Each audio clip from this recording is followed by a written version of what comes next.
ये अहम खबर देखिए, भारत के लिए चीन से भिड़ गए थे शिंजो अबे। भारत के लिए चाइना से टक्कर ले ली थी उन्होंने। जरा देखिए, अबे के प्रयास से भारत और जापान की कुर्बत और बढ़ी।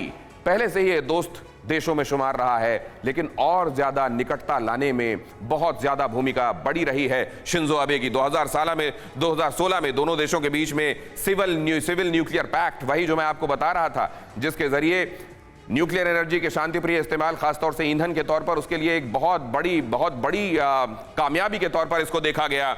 और चीन के विरोध को दरकिनार करके इन्वेस्टमेंट जापान ने यहां पर किया। जापान को चेताया जा रहा था, घुड़कियां दी जा रही थी कि ऐसा मत करो। जापान ने कहा तुम अपनी फिक्र करो, हम अपने दोस्त के साथ इन्वेस्टमेंट को आगे बढ़ाएंगे। और जरा देखिए, पूर्वोत्तर की कई परियोजनाओं में जापान का सहयोग, जाहिर है ये बहुत बड़ी भूमिका है शिंजो अबे की। 2017 में भारत दौरे पर शिंजो ने कई अहम समझौते किए और अब शिंजो अबे की हत्या से सदमे में है इन्हीं सब वजहों से हिंदुस्तान। और सदमे में इस कदर है कि प्रधानमंत्री नरेंद्र मोदी ने क्या कहा। प्रधानमंत्री नरेंद्र मोदी ने कहा पूरा भारत शोक में डूबा हुआ है। यह अहम खबर देखिए, भारत जापान के रिश्तों में अबे की अहम भूमिका, कहा प्रधानमंत्री नरेंद्र मोदी ने। 9 जुलाई को एक दिन के राजकीय शोक की घोषणा भी प्रधानमंत्री नरेंद्र मोदी की तरफ से की गई। ब्रजेश सर, खासतौर से जब हम ये देखते हैं हिंदुस्तान के संदर्भ में शिंजो अबे, ये एक अपूरणीय क्षति है सर। बिल्कुल सही कहा आपने। देखिए, जापान एक जो देश था, हमेशा इनवर्ड लुकिंग था। बाहर से संपर्क इसके कम होते थे, खासकर इकोनॉमिक विषयों में। करीब 2 दशक तक 90s से लेके लेट 2007-8 तक उसकी इकोनॉमिक स्थिति खराब थी, डिफ्लेशनरी था, इकोनॉमी छोटी थी, श्रिंक कर रही थी। तो ये जो मैत्री हुई भारत के साथ जापान की, वो दोनों के लिए म्यूचुअली बेनिफिशियल था। तो वो एक देश जो बुजुर्गों का देश है, जो इनवर्ड लुकिंग है, उससे बाहर उभारना की जो काबिलियत है, वो इनको श्रेय है जो शिंजो अबे को जाता है। और इस करके उन्होंने जो 3-4 बड़े इकोनॉमिक रिफॉर्म्स किए, तो देखा कि भारत के बिना इसका संभव नहीं है।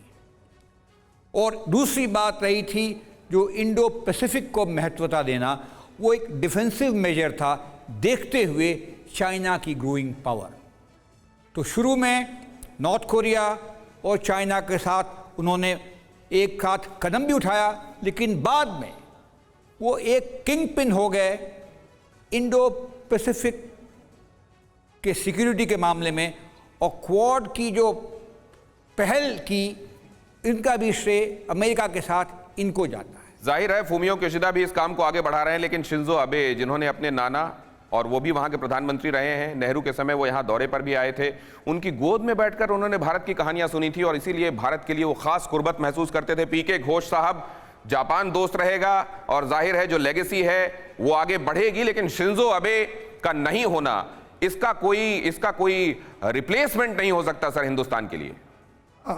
जी हाँ, मैं पूरा मानता हूँ कि ये एक बहुत ही बड़ा कदम है कि शिंजो अबे साहब नहीं रहेंगे, जिन्होंने ये क्वाड को इम्पेटस दिया और दूसरे इनिशिएटिव, सिक्योरिटी इनिशिएटिव्स को उन्होंने इम्पेटस दिया।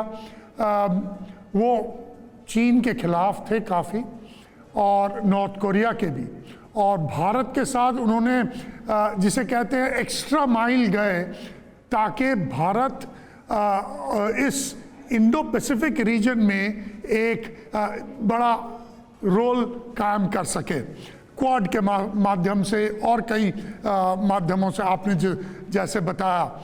लेकिन ये एक इंस्टीट्यूशनलाइज्ड हो गया है, तो उनका जाना, वैसे जैसे मैंने कहा, एक बड़ा स्टेप है, एक बहुत ही टेरेबल स्टेप है, लेकिन मेरे ख्याल में इंडो पैसिफिक जो रिलेशंस हैं वो इफेक्ट नहीं होंगे, वो कम नहीं होगा। और ये हमारे ऊपर रिस्पॉन्सिबिलिटी क्या है कि शिंजो अबे साहब का जो ड्रीम था, हमारा जो ड्रीम है, उसे हम और कायम करें और हमारा कोऑपरेशन योगेंद्र